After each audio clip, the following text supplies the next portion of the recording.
toc toc badaboum, distributeur de patates. Des films hyper réac, hein, si je les revois aujourd'hui, oh, c'est violent, ouais.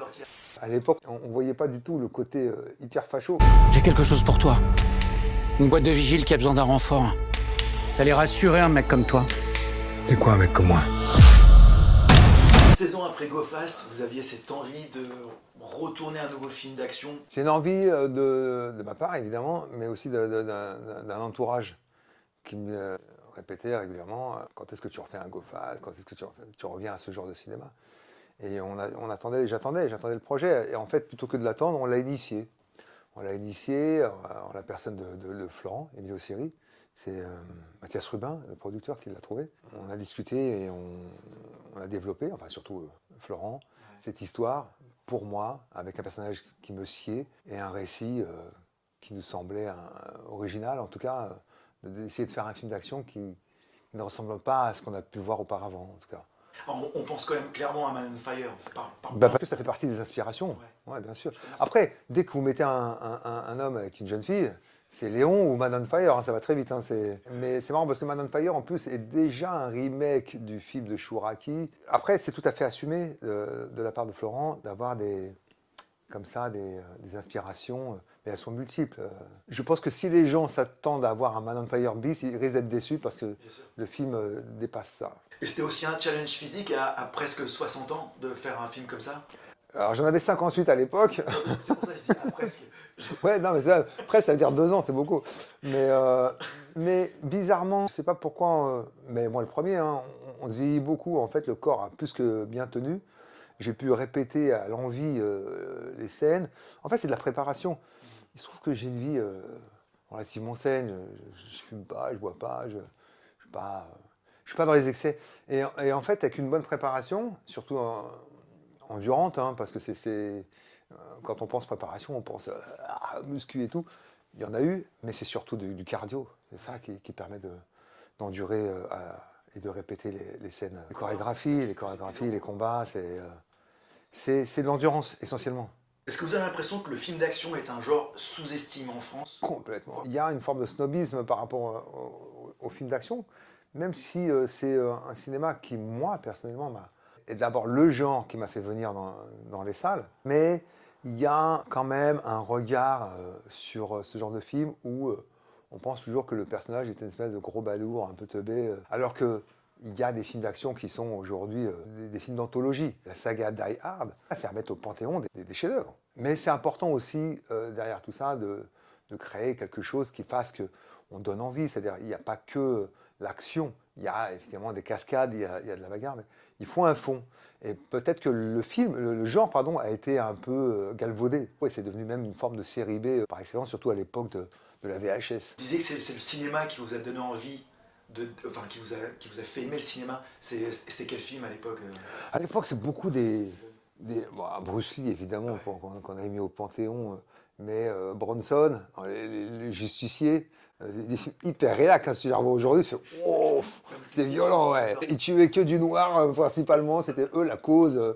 Bon, bref, à l'époque, on n'avait pas ce regard politique, en tout cas, on se laissait complètement bouffer par le film et l'acteur. On ne voyait pas du tout le côté hyper facho, mais bon, en tout cas, c'est ce qui nous attirait dans les salles. Et évidemment, la saga des René Château avec Belmondo, quoi. Ça aussi, pour moi, je mettais des films comme Le Marginal au panthéon du cinéma. C'est pareil, il faut pas les revoir aujourd'hui, parce que on voit bien que Belmondo, il s'amuse, toc toc, badaboum, distributeur de patates. Mais je crache pas dans la soupe, parce que vraiment, c'était vraiment un genre de cinéma qui faisait sortir les gens du quartier. Il y a des films d'action ces dernières années qui vous ont plu? Alors aujourd'hui, le film d'action, et d'ailleurs ça fait partie des gageurs de ce film, ils sont essentiellement sur les plateformes. Et ouais, j'en ai vu un que j'ai trouvé très bien, mais alors j'ai oublié le nom du gars. Mais surtout, j'ai beaucoup aimé parce que ça se passe, je crois, au Pakistan. C'est Tyler Rake. C'est ça, exactement. Oui, vous disiez que la gageure de ce film, c'est justement qu'il sort en salle. Dès que maintenant on produit de l'action, surtout en France, ça va sur les plateformes. Ouais. C'est-à-dire que le film d'action, même le film policier, est devenu aujourd'hui l'apanage des plateformes. Bon, j'espère que ce film-là n'est qu'un précurseur et que d'autres suivront, parce que Ouais, il faut encore ce genre de film en salle. Il faut aider les gens aussi en leur proposant une diversification pardon, des films en salle, mais pas forcément du film d'auteur ou de la comédie. Ben voilà, on verra avec ce film si on a eu raison de le faire, mais en tout cas, pour moi, c'est sans regret, parce qu'évidemment, quand on a eu des propositions des plateformes pour présenter ce film, mais on s'est dit, enfin moi en tout cas, j'ai rien d'ailleurs contre les plateformes, hein, c'est pas le débat, mais j'avais envie que ce film soit proposé à la salle. Vraiment, c'était important pour moi. Quel est le meilleur conseil qu'on vous ait donné en tant qu'acteur? Parmi les conseils que j'ai retenus et qui m'ont beaucoup marqué, c'est un conseil de Nathalie Baye, qui m'a dit « apprends à dire non » dans les propositions.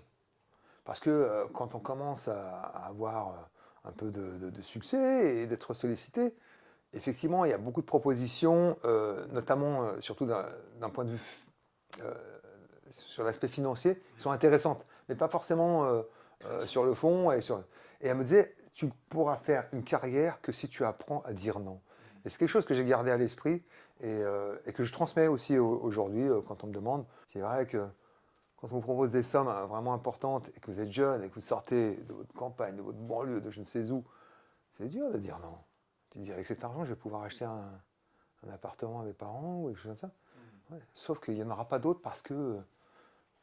Enfin, il n'y a pas de règles. Il y en a qui ont très bien réussi aussi comme ça. Il n'y a pas de règles. Mais voilà, c'est quelque chose que j'ai gardé à l'esprit. Votre personnage, au début, parle très peu.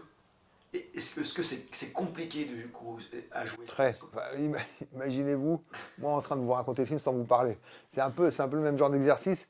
Et puis surtout, comme n'importe quel acteur qui se respecte, on adore parler, on adore avoir un texte. Et d'abord, c'est avec ce texte qu'on arrive à s'exprimer et à développer ses émotions. Et on a aussi le sentiment de donner une étendue de son potentiel. Et quand on vous propose de faire tout à fait l'inverse et de n'exister qu'à travers votre expression et votre corps, vous avez vraiment l'impression d'une mise à nu. Et c'est intéressant parce que c'est aussi une forme de sortir de sa zone de confort. Le texte permet de se sentir plus à l'aise aussi. Donc quand on vous enlève ce texte et qu'on vous demande d'évoluer uniquement avec ce que vous êtes, là tout prend une proportion. Vous sentez votre corps, vous sentez vos épaules, vous sentez votre tête, vous sentez votre regard, vous sentez vos pieds. Et d'un coup, vous n'y voyez que des défauts. Là, je vous parle, j'utilise beaucoup mes mains.